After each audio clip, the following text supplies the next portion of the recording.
दोस्तों आपका स्वागत है हमारे इस YouTube चैनल में। दोस्तों WWE रेसलर्स रेसलिंग के अलावा अन्य कई चीजों में अपना योगदान देते हैं। ऐसी स्थिति में वो कई बार ऐसे लोगों से मिलते हैं जो उनके जैसे लगते हैं।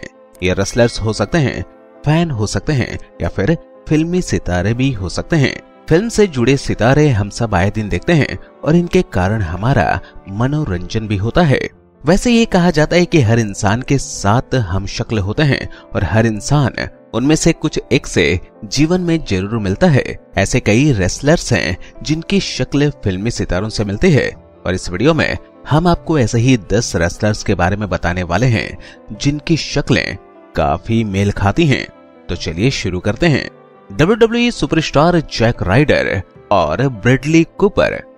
ब्रैडली कूपर हॉलीवुड में एक बड़ा नाम है, जबकि रेसलिंग में जैक राइडर को वो सम्मान प्राप्त है। जैक राइडर एक समय पर रिंग में काफी काम कर पाते थे, लेकिन फिर उन्हें रिंग में उतना समय नहीं मिला, जिसकी वजह से वो खुद को साबित करने में कामयाब नहीं हो सके और फिर उन्हें पिछले साल रिलीज कर दिया गया।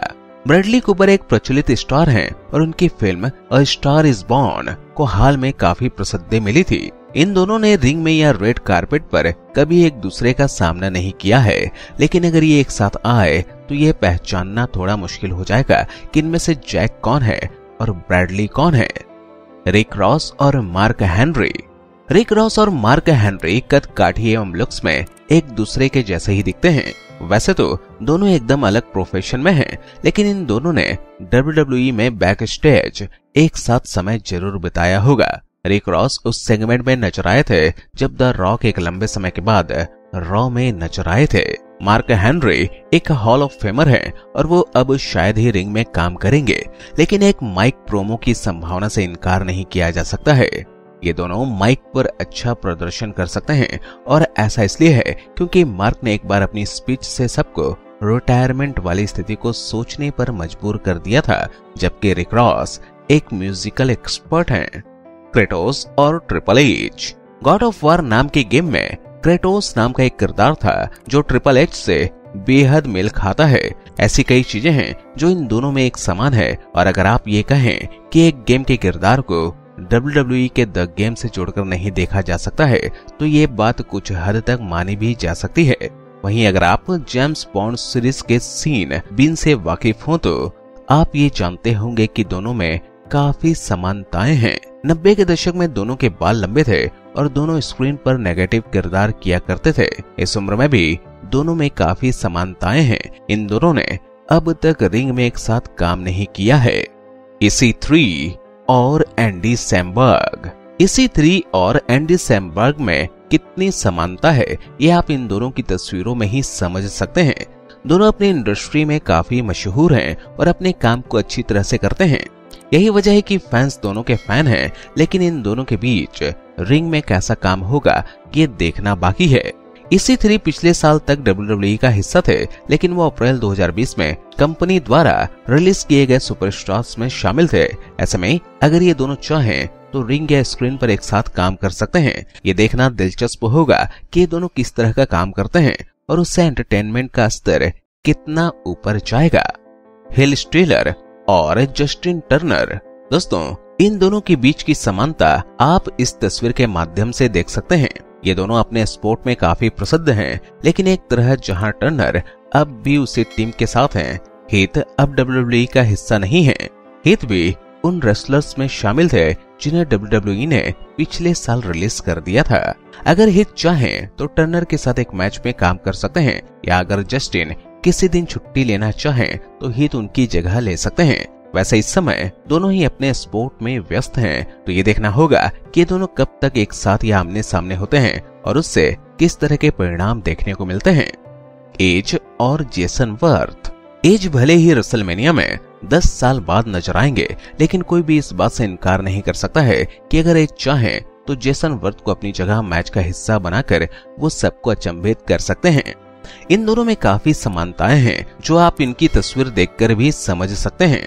जेसन 2019 तक लॉस एंजलिस डॉजर्स के लिए एक आउटफील्डर के तौर पर खेलते थे, लेकिन वो अब टीम से दूर हैं। ऐसे में अगर WWE इनको रेसलमेनिया में सरप्राइज के तौर पर बुलाती है और एज अपने हमशक्ल को एक स्पीयर दे देते हैं, तो उससे मैच से पहले हुआ ये एक्शन फैंस को रोमांचित कर देगा। मिशेल जॉय फेल्प्स और निक्की बेला।